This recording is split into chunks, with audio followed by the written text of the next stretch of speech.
નમસ્કાર દર્શક મિત્રો, હું છું વાઘભી અને આજે વાત કરવી છે નવા વર્ષ વિશે. વધાવીએ નવા વર્ષને, સ્વાગત કરીએ નવા વર્ષનું. તો દર્શક મિત્રો, આજે આપને સવાલ પૂછવાનો થાય કે નવા વર્ષ માટે શું શું તૈયારીઓ કરી છે આપે, અને નવા વર્ષ માટે જનરલી આપણે સંકલ્પ કરતા જ હોઈએ દર વખતે, પણ કેટલા એ આપણે પૂર્ણ કરીએ છીએ અને કેટલા એ આપણે કરી શકીએ છીએ, એટલે કે પૂર્ણ થાય છે, અપૂર્ણ રહે છે કે પછી સંપૂર્ણ અપૂર્ણ રહે છે, બરોબર ને? તો મારી સાથે છે પૂજા. તો હું પહેલાં તો પૂજાને જ પૂછીશ કે પૂજા, આ વર્ષના નવા વર્ષના આપણે શું સંકલ્પ કર્યા છે ને એ કેટલા પૂર્ણ થવામાં છે? અરે વાઘબી, તમે તો શરૂઆતથી જ આવડો મોટો પ્રશ્ન મને પૂછી લીધો. જેમ આ પ્રશ્ન મારા માટે અઘરો ને, અને અઘરો એટલે કે જ્યારે જાહેરમાં કોઈ પૂછે કે આજથી નવું વર્ષ શરૂ થયું અને આ નવા વર્ષે તમે શું સંકલ્પ કર્યો, જાહેર કરી દીધા પછી એ સંકલ્પ પૂરો કરવો પડે ને ત્યારે બહુ અઘરું પડી જાય. એટલે તોય હું થોડી હિંમત કરીને કહી દઉં છું કે આ વર્ષે મેં સંકલ્પ કરેલો છે કે હું આજથી, આમ તો હવે આજ તો પડી ગઈ છે, તો આવતીકાલથી હું વહેલી ઉઠી અને અડધો કલાક મારા વ્યાયામ માટે કાઢીશ, અડધો કલાક યોગ કરીશ અને મારા શરીરને વધુ ને વધુ સ્વસ્થ બનાવવાનો પ્રયત્ન કરીશ. પણ જેમ વાત થઈ છે ને કે આ નવું વર્ષ આપણા માટે કેટલું લાભદાયી નીવડે છે, એની શરૂઆત આપણે કેવી રીતે કરીએ છીએ ને એનાથી થાય છે. પછી એ જન્મદિવસ હોય કે નવું વર્ષ હોય, દરેક વખતે આપણે મનમાં એક તો વિચારીને રાખ્યું જોઈએ કે નવા વર્ષથી છે ને મારે આ તો કરવું જ છે. નવા વર્ષને ભલે ને હજી માની લો કે આજે નવું વર્ષ છે તો હવે આવતું આખું વર્ષ આપણા માટે છે, પણ છતાં આપણે એમ કહીશું કે આજ તો, જેમ મેં કીધું ને, આજ તો વયો ગયો, તો હવે આવતીકાલથી હું આ વસ્તુ કરીશ. એ વસ્તુનો જે સંકલ્પ છે ને એ ઘણો અઘરો પડે છે આપણા માટે. તો એ માટે આપણે એ પણ જો વિચારવાનું છે કે એ સંકલ્પ આપણે કેટલો દ્રઢતાપૂર્વક લીધેલો છે. ને ખાસ આપણા સ્વાસ્થ્યની વાત કરીએ, મેં જેમ સંકલ્પ લીધો કે નવા વર્ષે હું અડધો કલાક વહેલી ઉઠીશ અને બધા પ્રયત્નો થકી હું આખું વર્ષ આ મારો સંકલ્પ જાળવી રાખીશ, તો શું એ સંકલ્પ ખરેખર જળવાય છે ખરી? આપે કીધું ને કે આવતીકાલને આજ, આવતીકાલની ક્યારેય આજ નથી હોતી. એટલે જે આપણે કામ છે ને આવતીકાલ પર ટાળીએ ને એ કોઈ દી થતું નથી. એટલે બને ત્યાં સુધી આવતીકાલ નહીં, નવા વર્ષના આગલા દિવસથી જ શરૂ કરી દેવાનું કે હવે આવતીકાલે નવું વર્ષ છે, હવે આજથી જ, કે દરેક દિવસ નવું વર્ષ જ છે. એટલે આપણે જન્મદિવસને પણ એવું માનીએ છીએ તો every day is a new day for you. એટલે એ બર્થડે જ છે, આપણો નવો જન્મ જ થાય છે, ખબર નથી આજના દિવસની. એટલે આવતા બીજો દિવસ છે એ ક્યારેય જવા દેવો નહીં, આજે જ શરૂ કરી દેવો કોઈ પણ ગોલ છે, કોઈ પણ સંકલ્પ છે. અને આપણે હેલ્થની વાત કરી તો હા, ખાસ કરીને દરેક જગ્યાએ આપણે હેલ્થમાં આ જ વસ્તુ હોય છે કે સમસ્યા ક્યાં છે, બધી જ આપણે હેલ્થ માટે વાત કરીએ પણ એક્સક્યુઝિસ તો આપણી પાસે હોય જ કે કાલથી શરૂ કરીશ, કે પછી હવે બસ હવે 2 દિવસ પછી શરૂ કરીશ, કાં પછી હવે હેલ્થ સરખી થશે ને થોડી પછી સરખું કરીશ, બરોબર? એટલે આ વસ્તુ રિપીટેશન થયા કરે પણ ક્યારેય સંકલ્પ પૂરો ન થાય. જ્યાં સુધી બીમારી ન આવે, જ્યાં સુધી આપણે એના વિશે અવેર ના થઈએ, ત્યાં સુધી આપણે, હવે તાવ આવે ને એટલે આપણે તરત એમ કહીએ કે કાલથી તો હવે મારે ધ્યાન રાખવું જ પડશે, અથવા તો કોઈ પણ બીજી વસ્તુ થાય. એટલે તરત કોરોના હતું તો કેવું બધા બધી રીતે હેલ્થ કોન્શિયસ થઈ ગયા હતા, ફૂડ માટે આટલું બધું વિચારતા હતા. નોટ ઓનલી વ્યાયામ, કસરત જ નહીં ખાલી, કે યોગ જ નહીં, કે હેલ્થ શરીર માટે જ નહીં, પણ શરીરનો એક ભાગ આહાર પણ છે, એટલે ખોરાક માટે પણ. તો પહેલાં તો આપણે એમ કહીએ ને કે સંકલ્પ શું કરીએ, એની સાથે સંકલ્પ શું ન કરીએ ને એ પણ ભેગું લખવાનું લિસ્ટ. એટલે 2 લિસ્ટ રાખવાના કે શું કરવું છે અને શું નથી કરવું. એટલે વ્યાયામ કરવો છે પણ સાથે જંક ફૂડ નથી ખાવું. એટલે બંને છે એ સાથે રહેવું જોઈએ, બરોબર ને? બરાબર છે. આ તકે છે ને ધોરણ 8ની ગુજરાતી પાઠ્યપુસ્તકની અંદર છે ને બકુલ ત્રિપાઠીનો એક પાઠ આવે છે, એ મને બહુ સારી રીતે યાદ રહી ગયો છે. પાઠનું ટાઇટલ જ છે નવા વર્ષના સંકલ્પ. વાહ! અને એ પાઠની અંદર ખૂબ એક હાસ્ય નિબંધ છે અને એટલી બધી હાસ્યાસ્પદ વાતો લખેલી છે. અને ખરેખર આપણે એવું જ જીવન જીવીએ છીએ મિત્રો કે નવા વર્ષે ઉઠીને સંકલ્પ કરીએ કે આ નવા વર્ષથી મારે, મેં કીધું એમ, નિયમિત વ્યાયામ કરવો છે, નવા વર્ષે રોજ અડધો કલાક ચાલવા જવું છે. અરે આ વર્ષથી તો ચા પીવી જ નથી, ચા સ્વાસ્થ્ય માટે એટલી બધી હાનિકારક છે ને, ચા મારે છોડી જ દેવી છે. એ પાઠની અંદર એવું સરસ વર્ણન આવે છે કે એક મિત્ર ચા છોડવાનો સંકલ્પ લે છે, બીમાર પડે છે, અને બીમાર પડે છે ને ત્યારે એને એમ થાય છે કે જો હું ચા નહીં પીવું ને તો હું આ બીમારીમાંથી ઉગારી નહીં શકે, એટલે આ સાજો થઈ જાવ ને ત્યાં સુધી હું થોડું ચા પીશ, બરાબર? અને પછી એ જ સાજા થવા માટે થઈને એ એટલી બધી ચા પી લે છે કે ગયા વર્ષનો પણ રેકોર્ડ બ્રેક થઈ જાય. હા, તો એ ખૂબ હાસ્યાસ્પદ છે, પણ ખરેખર આપણે આવું જીવન જીવીએ જ છીએ. તો ખાસ એ વસ્તુ ધ્યાનમાં રાખીએ કે નવા વર્ષના જે સંકલ્પો છે ને, એક તો તમારી જેને કહેવાય ને કે પછેડી જેટલી સોળ તાણવી જોઈએ કે આપણે જેટલું કરી શકીએ છીએ ને એનાથી એક સ્ટેપ આગળનું વિચારીને સંકલ્પ લઈએ કે હા, હું આટલું કરી શકું છું, તો આવતા વર્ષે હું મારી બાઉન્ડ્રીઝને થોડી વિસ્તારીશ, હું થોડું આગળ વધીને કામ કરવાનો પ્રયત્ન કરીશ. એક વિદ્યાર્થી તરીકે જો હું આટલું શીખું છું, મને આટલું વાંચતા આવડે છે, તો હું આટલેથી આટલે સુધી પહોંચીશ કે મને આટલું તો આવડશે. મને આટલા ઘડી આવડે છે, જેમ કે કોઈ નાનું બાળક છે તો મને આટલા ઘડી આવડે છે, તો આગળ જતા આ વર્ષની અંદર એટલીસ્ટ હું આટલે સુધી તો પહોંચી જ જઈશ. મને આટલું ઇંગ્લિશ બોલતા આવડે છે, તો આ વર્ષના અંતે મને આટલું તો ઇંગ્લિશ બોલતા આવડી જ જશે. જો એ રીતે આપણે આપણા સંકલ્પોને આગળ વધારીએ ને, તો ચોક્કસ એ સંકલ્પોમાં ફેર પડશે. નવા વર્ષની શરૂઆત છે ત્યારે આપણે એવું તો વિચારવું જ ઘટે કે ગયા વર્ષે આપણે શું કર્યું. જેને કહેવાય ને કે ભૂતકાળમાંથી શીખીશું, વર્તમાનમાં જીવીશું અને ભવિષ્ય માટે વિચારીશું, તો આપણું જીવન છે ને ખૂબ ફાયદાકારક રહેશે. બરાબર ને? અને ઘણી વખત આપે કીધું ને પૂજા, એમની જેમ છે કે એક દિવસ આપણે વ્રત કરીએ ને પછી આપણે બીજા દિવસે ડબલ ખાઈ લઈએ છીએ. તો બરોબર, એટલે ડાયટ કરીને પણ પછી બીજા દિવસે આપણે ડબલ ખાવું. અને હું હેલ્થ સાથે વેલ્થની પણ વાત કરીશ કે વેલ્થ પણ એટલી જ જરૂરી છે કે આપણે ફાઇનાન્શિયલ જે વસ્તુ છે, પ્લાન છે કરવો જોઈએ કે એમને એમ આપણે પ્રવાસમાં ઉપડી ગયા, એમને એમ આપણે ખર્ચો કરી લીધો, આપણે વિશ લિસ્ટ બનાવીએ છીએ, શોપિંગનું લિસ્ટ બનાવીએ છીએ, પણ એની અંદર આપણે એ નથી જોતા કે એ વેલ્થ છે, આપણે સેવિંગ્સ પણ કરવું છે, એની પણ જરૂરિયાત છે. એ પણ વેલ પ્લાન હોવું જોઈએ, પણ સંકલ્પ હોવો જોઈએ કે આ વર્ષ દરમિયાન હું આટલું સેવિંગ્સ કરીશ કે પછી આટલું મારા માટે હું જે પણ કાંઈ છે ખર્ચો કરીશ. તો બંને જરૂરી છે કે ખર્ચ કેટલો થશે અને સેવિંગ કેટલું થશે, નહીં તો હેલ્થની જેમ વેલ્થ પણ બગડશે. બરોબર ને? બરાબર છે. અને વાત કરીને જ્યારે સંકલ્પોની અથવા નવા વર્ષની જ વાત કરીએ ત્યારે ભૂતકાળમાં આપણે જેટલી ભૂલો કરેલી છે, ગયું વર્ષ જતું રહ્યું છે, તો ગયા વર્ષમાં આપણા જેટલા ખરાબ અનુભવો છે ને, ખરાબ ના કહેતા, કહેવાય ને કે દરેક ખરાબ અનુભવ તમને એક સારી શીખ તો આપીને જતું જ હોય છે. તો એમાંથી પણ આપણે કંઈક નવું શીખીએ કે ભાઈ 100 નિષ્ફળ પ્રયત્નો પછી વૈજ્ઞાનિકને ખબર પડે છે કે આ પ્રયત્ન કરવાથી કંઈ પરિણામ નથી મળતું, તો એ 100 નિષ્ફળ પ્રયત્નો પણ તમને સફળતા તરફ લઈ જનારા છે. તો એ પ્રયત્નોમાંથી પણ આપણે શીખી શકીએ. અને એ શીખીને જ્યારે આપણું નવું વર્ષ શરૂ કરીએ છીએ ત્યારે નવા વર્ષે તો ચોક્કસ આપણે એટલા તો આપણી જેને કહેવાય ને કે એટલું તો પ્લાનિંગથી ચાલીએ જ છીએ કે એ જૂના નિષ્ફળ પ્રયત્નોને આપણે રિપીટ નહીં કરીએ, પણ એના ઉપરાંતના જે નવા પ્રયત્નો છે, નવી ચાવીઓ છે, એ નવી ચાવીઓને ટ્રાય તો કરીએ. કદાચ તાળું ખુલી જશે, આ વર્ષે કદાચ એ લોક લાગી જશે અને આ વર્ષે કદાચ એ જે નિષ્ફળતા ગયા વર્ષે મળેલી હતી એ આ વર્ષે સફળતામાં પરિણમી શકે, એવું પણ બને.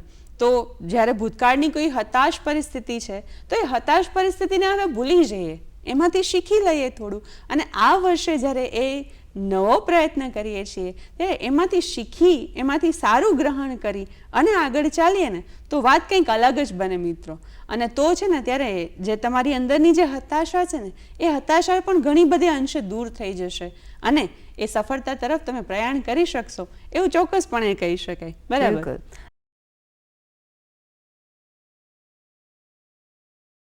અને પૂજા, આપણે કહીએ છીએ ને કે વિધાઉટ ગોલ છે એ કોઈ પોસિબલ નથી.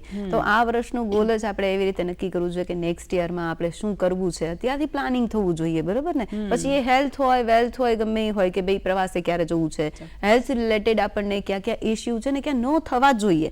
સૌથી પહેલા તો મને લાગે છે કે પહેલા જ દિવસે રિપોર્ટ્સ કરાવવા જોઈએ કે શું નથી અને શું છે, તો એના માટે શું કંટ્રોલ કરી શકાય. બરાબર? તો એ હેલ્થ છે, એમને આપણે વોકિંગ કરશું કે એમને કોઈ પણ એક્સરસાઇઝ કરશું, પણ જો આપણી પાસે એક ફિગર હશે કે રિપોર્ટ હશે કે હા મારે ખરેખર આ વસ્તુની જરૂર છે અને મને બોર્ડર છે ડાયાબિટીસ, મને કોલેસ્ટ્રોલ બોર્ડર છે કે મને વધુ છે અથવા તો હિમોગ્લોબિન ઓછું છે, તો એના માટે આપણે એક સારો એવો ડાયટ ચાર્ટ કરી શકશું. કારણ કે તો એમ થશે કે હા હવે આ કરવાની જરૂર છે, ફૂડ ઉપર ફોકસ અથવા તો હેલ્થ રિલેટેડ ફોકસ કે કાર્ડિયો આપણે કરવાની જરૂર છે.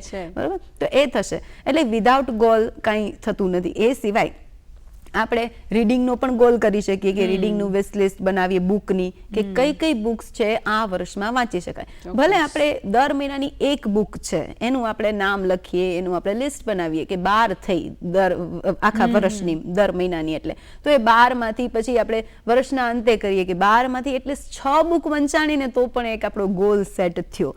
તો એક ગોલ વગર બાકી તો આપણે દર વખતે દર મહિને બુક વાંચી લીધી, આ મહિને વંચાણી, બીજે વખતે નથી વંચાતી, બસ એ ચાલ્યા કરશે. પણ એક ગોલ સેટ હોય કે 12 બુક્સ વાંચવી છે, પછી ભલે નામ આપણે બીજે વખતે જઈએ ત્યારે આપણે એડ કરતા જઈએ કે હવે નેક્સ્ટ મારે કઈ બુક વાંચવી છે, તો એ વિશ લિસ્ટ રેડી થશે. તો એવી રીતે ગોલ્સ અને પ્લાન્સ અને વિશ લિસ્ટ છે એ આપણને ઘણું બધું કામ કરશે સંકલ્પમાં, છે ને? ચોક્કસ. વિશ લિસ્ટની સાથે સાથે જેમ ગોલ્સની વાત કરે છે વાઘબી, તો એ પણ છે જ કે ભાઈ મારે આ વર્ષે કેટલા કામ કરવાના બાકી છે, ગયા વર્ષમાં કયા કામ રહી ગયા છે. ઇવન ઘરના કામોની વાત કરીએ, ઘરની અંદર કઈ વસ્તુ કરવાની છે, આ વર્ષે મારે કેટલું નવું શીખવાનું છે, બરાબર? દુનિયાની અંદર જેને કહેવાય ને કે અબજો વસ્તુ એવી છે કે જે મારે શીખવાની બાકી છે. તમે મૂવીઝ જુઓ અથવા તમે ટીવી ચાલુ કરો અથવા તમે મોબાઈલમાં રીલ્સ જુઓ છો, તો દુનિયાના કેટલા બધા લોકો એવા છે કે જે નવું કેટલું બધું કરી શકે છે. તો તમે તો એમાંથી ઘણું બધું એવું છે કે જે નથી કરી શકતા. હું મારી વાત કરું તો હું ચોક્કસ એમ કહીશ કે ભાઈ મને આટલા નથી આવડતું, આ જોઉં છું તો મને એમ થાય છે કે મને આ પણ નથી આવડતું. તો જે મારા જેને કહેવાય ને કે મારા પહોંચની અંદર છે એટલી વસ્તુ તો હું કરી જ શકું એમ છું. એના માટે તો હું સમય ફાળવી શકું એમ છું. જો હું શાંતિથી બેસીને વિચારું કે મારી પાસે આખા દિવસની 12 કલાક કયો, ચલો રાત્રિના અમુક કલાકોને આપણે બાદ કરીએ કે જે આપણો આરામનો સમય છે, દિવસમાં તો મારી પાસે ઘણી બધી કલાકો છે. તો એ કલાકોમાંથી હું અમુક કલાક ફાળવીને અમુક કામ કરી શકું, મારા રસના વિષય પર ધ્યાન કેન્દ્રિત કરી શકું. ઘણા લોકોને, આમ તો મોટા ભાગના અને આજના લોકોને એક જેને કહેવાય ને કે એક લાઈન ફેમસ છે કે સમય નથી મળતો, ટાઈમ નથી, બરાબર? મિત્રોને મળવાનો ટાઈમ નથી રહેતો, કોઈ એક એક્સ્ટ્રા એક્ટિવિટી કરવી છે, ટાઈમ નથી. શું કરવું તો ઘણું બધું છે પણ ટાઈમ નથી રહેતો. તો કોઈ એવી વસ્તુ હોતી જ નથી મારા ખ્યાલથી વાઘબી કે તમારી પાસે ટાઈમ ન હોય. તમને ગમતી વસ્તુ કરવાનો તો તમે ટાઈમ કેમ આરામથી કાઢી લો છો, બરાબર? તમારે જમવું છે અથવા તમારા મિત્રોને ક્યારેક મળવું છે અથવા તમારી કોઈ મોસ્ટ ફેવરિટ વસ્તુ છે, એ કરવા માટે કેમ સમય મળી જાય છે? તો જે વસ્તુ હવે કરવાની છે, જે ગોલ રાખ્યો છે, એ ગોલ માટે ચોક્કસ ટાઈમ કાઢો, એનું મેનેજમેન્ટ કરો. જો ટાઈમ મેનેજમેન્ટ અત્યારથી કરશો ને, અને હા એ તો ચોક્કસ કે સાતત્યપૂર્ણ કોઈ વસ્તુ રહેશે ને, કન્સિસ્ટન્સી જો એમાં હશે ને, તો એ ગોલ તમારો સફળ નીવડશે, તો એ ગોલ સુધી તમે પહોંચી શકશો. કન્સિસ્ટન્સી ખૂબ જરૂરી છે. આ 1 મહિના પૂરતું મેં શરૂઆત કરી, 1 મહિનો ખૂબ સારું ચાલ્યું, વચ્ચે લગ્ન પ્રસંગ આવ્યો, માનો કે લગ્ન પ્રસંગ આવ્યો અને એ થોડા દિવસ માટે સ્કીપ કરવું પડે છે, તો પણ તમે ત્યાંથી પાછા આવીને ફરીથી શરૂ કરો. આ તો એક ઉદાહરણ છે કે એક સાતત્યપૂર્ણતા જો જળવાયેલી હશે, કન્સિસ્ટન્સી હશે, તો તમે જ્યારે આ વર્ષ પૂરું થશે ને મિત્રો, ત્યારે કહી શકશો કે ના, આ વર્ષનો મારો મેં ગોલ જાળવીને રાખ્યો છે. અને એ ગોલ જાળવીને રાખ્યા પછી તમને કેટલી સફળતા મળી છે એ ચોક્કસ તમે વિચારી શકશો. અને ક્યારેક છે ને રિસેસ જરૂરી છે, ક્યારેક બ્રેક જરૂરી છે. એની સાથે હું કહીશ કે જ્યાં પણ આપણે અટવાઈએ ને ત્યાં પુસ્તકો આપણને ઘણા મદદરૂપ થાય છે. રોબિન શર્માની હું પુસ્તકની વાત કરું તો એમાં એણે 8 અને 8 કલાક એવી રીતે ડિવાઈડ કરેલા છે કે 8 કલાકની તમે ઊંઘ લો છો, 8 કલાક તમે વર્ક કરો છો, જોબ કરો છો, અને બીજી 8 કલાકમાં આપણે શું કરીએ છીએ. 1-2 કલાક ચાલો માની લો આપણે પર્સનલ ગ્રૂમિંગ માટે કે એના માટે કરીએ છીએ, તો બાકીના આપણે 6 કલાક કે 4 કલાક છે ક્યાં કરીએ છીએ, બરાબર? તો એક છે હેલ્થ માટે વાપરો, તમે હેલ્થને ત્યાં કન્વર્ટ કરી શકીએ આપણે. પછી એક છે કે 1 કલાક છે હોબીને આપણે કલ્ટિવેટ કરી શકીએ. તો આ બધી વસ્તુ, એટલે આપણા કલાકો છે આપણે ક્યાં વેસ્ટ કરી લઈએ છીએ ને, મોબાઈલ જોવામાં કે બીજા બધી આદતોમાં અથવા તો કોઈ ગપશપમાં, કોઈ પણ રીતે કે જેના લીધે એ કલાક ક્યાં આપણી જતી રહે છે એ ખબર નથી પડતી. એટલે ખાસ કરીને શું ન કરવું, એમાં પણ મોબાઈલ છે એનો સ્ક્રીન ટાઈમ છે ઓછો કરવો જોઈએ. હવે તો 2 કલાકમાંથી બધા એમ કહે છે કે 4 કલાક ઇટ ઇઝ ઇનફ કે સ્ક્રીન ટાઈમ હોવો જોઈએ, બટ કારણ કે 4 કલાક તો થાય જ છે, પણ એનાથી વિશેષ છે એ મોબાઈલનો ઉપયોગ ન થવો જોઈએ, જેના લીધે બીજું કામ થઈ શકશે. તો આપણો ટાઈમ છે એ જનરલી ત્યાં જ લેવાઈ જાય છે અને સંકલ્પ આપણા પૂરા નથી થઈ શકતા સમહાવ. ચોક્કસ. અને એની સાથે આપણે હોબીઝ પણ ઘણી બધી ડેવલપ કરી શકીએ. સપોઝ કે એવું નથી કે એક સાથે આપણે બધી હોબી કરી નાખીએ, પણ હા, આ વર્ષમાં એવું જરૂરી છે કે કોઈ પણ એક આપણે હોબી કરીએ, મ્યુઝિક છે, ડાન્સ છે, કે કોઈ પણ આપણે બેડમિન્ટન, કોઈ સ્પોર્ટ્સ આપણે જોઈન કરીએ, ગેમ્સ જોઈન કરીએ. હા પૂજા, મને એક પ્રશ્ન યાદ આવ્યો વાત કરતા કરતા કે 2015માં આપે છે એ કોઈ એવું કંઈ સરસ મજાનું કામ કર્યું કે જે યાદગાર રહી ગયું હોય પાસ્ટમાં, કે આ વર્ષમાં એક સરસ કામ થયું હોય? વાત કરું ને તો ઘણી બધી ટ્રીપ્સ કરવાનો મને શોખ છે, કેમ્પિંગ વગેરે કરવાનો શોખ છે. તો લાસ્ટ ટુ લાસ્ટ યર છે ને, આમ તો લાસ્ટ યર તો એટલું બધું કંઈ ખાસ આમ જુઓ તો નથી કરી શક્યું, પણ લાસ્ટ ટુ લાસ્ટ યર એક સરસ કેમ્પિંગ કર્યું હતું અને પહાડોમાં જઈને જેને કહેવાય ને કે એક એડવેન્ચર ટ્રીપ કરી હતી. અને એ એડવેન્ચર ટ્રીપમાં પણ ખાસ મને એટલો એક સરસ માહોલ મળ્યો હતો કે એક સમય એવો હતો કે જ્યારે મારી હેલ્થ બહુ બગડી ગઈ અને એ સમયે મારું જે આખું ટ્રૂપ હતું એ આગળ નીકળી જવું, એમને જવું પડે એમ હતું એડવાન્સ બેઝ કેમ્પ સુધી, ને મારે બેઝ કેમ્પ પર રોકાવું પડે એમ હતું. તો ત્યારે એ સમયે કેમ્પ સાઇટ પર એકલી રોકાઈને મેં એક આખો દિવસ કાઢ્યો. અને એ દિવસ કાઢ્યો ને ત્યારે પણ વાઘબી ખરેખર એવું થાય કે ક્યારેક છે ને પોતાની જાત માટે પણ ટાઈમ કાઢવો જોઈએ. બિલકુલ. Talk to your self. પોતાની જાત વિશે વિચારો, જાત સાથે વાતો કરો, પોતાની જાતને સમય આપો. આપણે છે ને હવે થોડું એવું થઈ ગયું છે કે મને મારું કહું ને તો કે લોકો સાથે વાતો કરવી, રહેવું, આસપાસ લોકો હોય તો આપણને મજા આવે, ઘણી વખત એવું બનતું હોય. પણ એ સમયે જ્યારે આખો દિવસ એકલા હતા, પહાડોની અંદર એકલા હતા, પહાડોને જોઈએ, વૃક્ષોને જોઈએ, પશુ પક્ષીઓને જોઈએ, વાંસળી વગાડીએ, મને એનો શોખ છે તો બાંસુરી વગાડીને એની પ્રેક્ટિસ કરીએ, વાંચન કરીએ, કંઈક બેઠા ગીતો ગાઈએ, કંઈ નહીં તો એ પણ જરૂરી છે, રાઈટ? તો એ અનુભવ ખૂબ અલગ હતો. એમ ક્યારેય વિચાર્યું નહોતું કે આવી રીતે હું આવી જગ્યાઓમાં બેસીને એકલી મારી સાથે વાતો કરતીશ, પણ એ કર્યું ને ત્યારે ખબર પડી કે ના, ખરેખર આ પણ બહુ મજા આવે એવી વસ્તુ છે. તમારી સાથે એવું થયું? ના, એટલે મેં પણ આ વર્ષે ટ્રાય કરી કે એક સોલો ટ્રીપ કરવી અને મેં દીવ અને જુનાગઢ સુધીની સોલો ટ્રીપ કરી કે ગીર થાય સોલો ટ્રીપ, કચ્છ થાય એવો પણ વિચાર છે. પણ એક સોલો ટ્રીપ કરવાથી ઘણું બધું શીખવા મળે છે કે જ્યાં આપણને પહેલેથી એમ કે ને કે થોડાક એમ આપણે બધું મળી ગયું હોય કે હોટલ બુક થઈ ગઈ કે એનું કોઈ ધ્યાન નથી કે કેવી રીતે પહોંચી ગયા, બસ જસ્ટ પહોંચી ગયા હોટલ સુધી. તો આપણે એ રસ્તો છે એ પસંદ કરવાનો છે, રસ્તા સુધી પહોંચવાનું છે, કારમાં આપણે ટ્રીપ કરવાની છે અને પછી ત્યાં સુધી પહોંચી આપણે હોટલ છે ગોતવાની છે, પ્લેસીસ ત્યાંની ગોતવાની છે. તો બધું લર્નિંગ પ્રોસેસમાંથી પસાર થવાનું, પ્લસ પાછું એકલું આપણે શીખીએ પણ છીએ અને એકલા પાછળ આપણે એકલું એ બધું પોતાનું ચિંતન મનન બધું જ થાય છે. એટલે તમે જેમ કીધું એમ, પણ આ ખરેખર એક હોબી છે. આપણે જે મ્યુઝિક કે ડાન્સ કે કરીએ છીએ, પણ આ પણ એક ફરવાની હોબી પણ, અથવા તો ક્યાંય પણ ફોટોગ્રાફી છે કે બર્ડ સેન્ચ્યુરી છે કે એ પણ મરીન સેન્ચ્યુરી છે, મરીનનું આપણે જોઈએ, તો એ બધી વસ્તુ પણ આપણે એ હોબીના રૂપે લઈ શકીએ, એક ફરવાના રૂપે લઈ શકીએ. તમે જેમ કેમ્પિંગનું કીધું, તો કેમ્પિંગ પણ એક સરસ વસ્તુ છે કે એક હોબી તરીકે આપણે ભલે વર્ષમાં એકવાર પણ જઈએ તો પણ એ એક સરસ એક્સપિરિયન્સ હશે. હું એસ્ટ્રોનોમીનો એક્સપિરિયન્સ કરું છું કે આકાશ દર્શનમાં જાઉં છું ગીરમાં, તો એ પણ સરસ એક અનુભવ છે કે એક હોબીના રૂપે, એક સંકલ્પના રૂપે કે દર વર્ષે એકવાર તો જવું જ. ચોક્કસ. એટલે એ સંકલ્પો પણ એવા લઈ શકાય કે જેનાથી નવું નવું શીખવા મળે છે. એટલે લાઈફ ઇઝ લર્નિંગ પ્રોસેસ. એમ આપણે લર્નિંગ પ્રોસેસમાંથી નીકળીએ છીએ અને આવા સંકલ્પો, એટલે કહું છું ને કે વર્ષનું આખું ગોલ બનાવી રાખો કે ફેબ્રુઆરીમાં શું કરવું છે, માર્ચમાં શું કરવું છે, મે મહિનો આવશે તો શું, બર્થડે આવશે તો શું. તો એના માટે કંઈક સ્પેશિયલ ઇવેન્ટ્સ હોય તો એ સંકલ્પ રૂપે આપણા સિદ્ધ થઈ શકે, બીજું કાંઈ નહીં.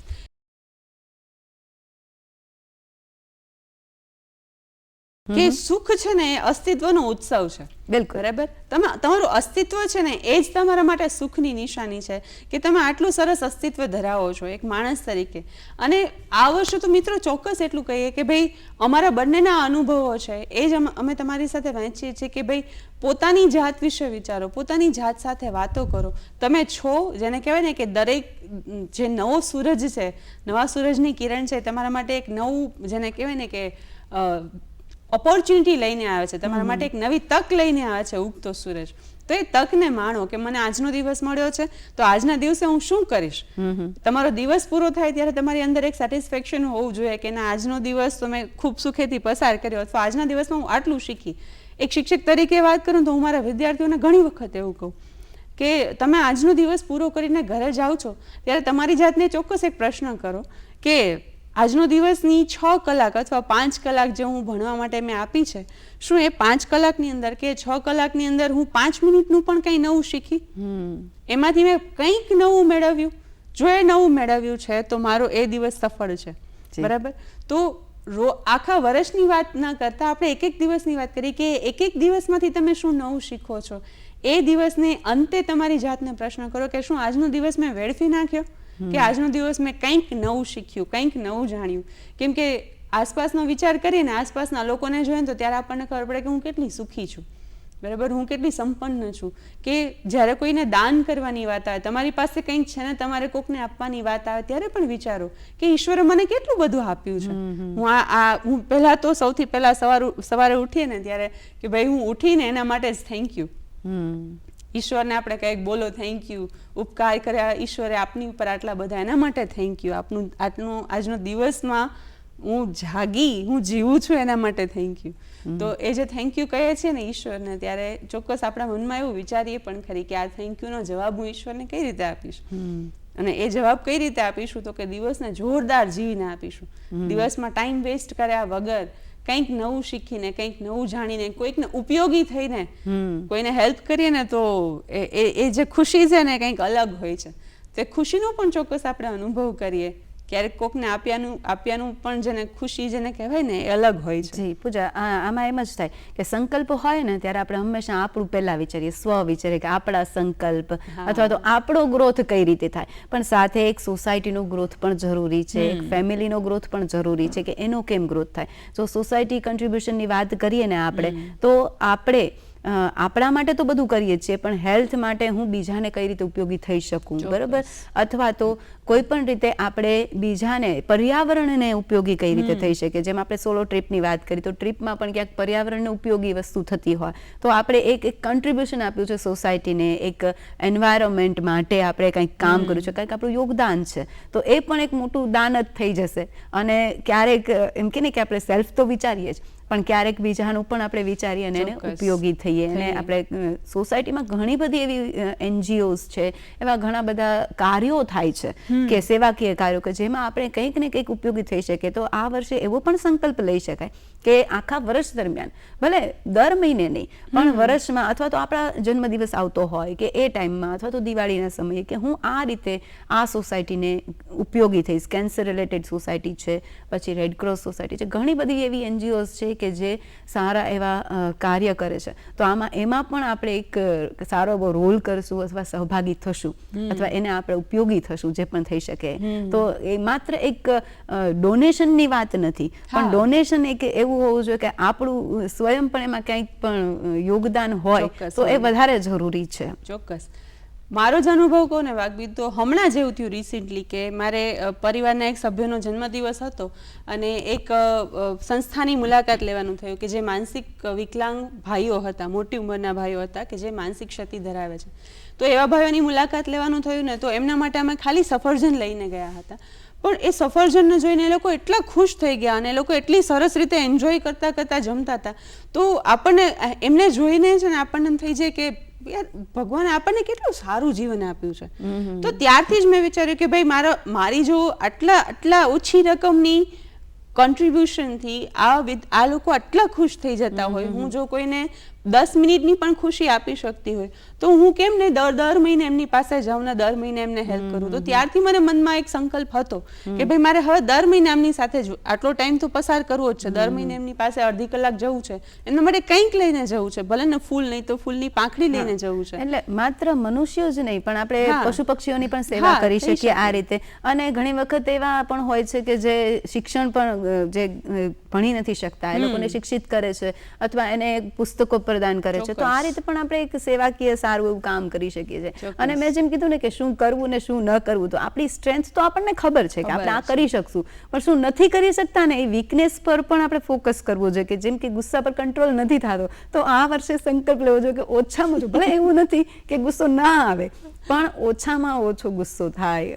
આળસ તો ઓછામાં ઓછી આળસ આવે, એવો સંકલ્પ કરવાનો કે આખા દિવસમાં બસ એક દિવસ આળસ નહીં, પછી આવતીકાલે કરીશ. એમ જેમ આપણે કહે છે ને કે આવતીકાલની આજ નથી, તો એવી રીતે આજ નહીં પડે પછી કે આજનો દિવસ તો બસ ગુસ્સો કરવો જ નથી, આજનો દિવસ આળસ કરવી નથી, અથવા તો આજે કોઈ આ ટેવ છે કે કુટેવ છે એને આપણે દૂર રાખીએ, તો ઓટોમેટિક એ ડે બાય ડે એ સુધારો આવશે જ. બરાબર છે.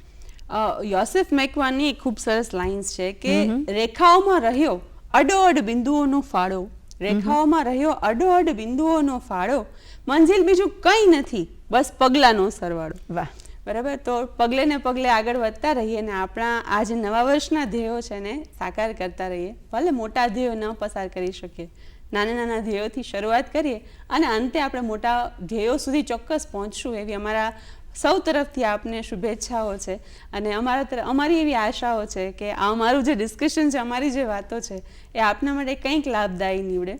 બધાને હેપી ન્યૂ યર નહીં વાગવી, બધાને નવા વર્ષની ખૂબ ખૂબ શુભેચ્છાઓ, અને આ શુભેચ્છાઓની સાથે આ વર્ષ આપનું ખૂબ મંગલમય રહે એવી બેસ્ટ વિશિસ વાગવી આપને પણ, મને પણ અને આપ સૌને પણ.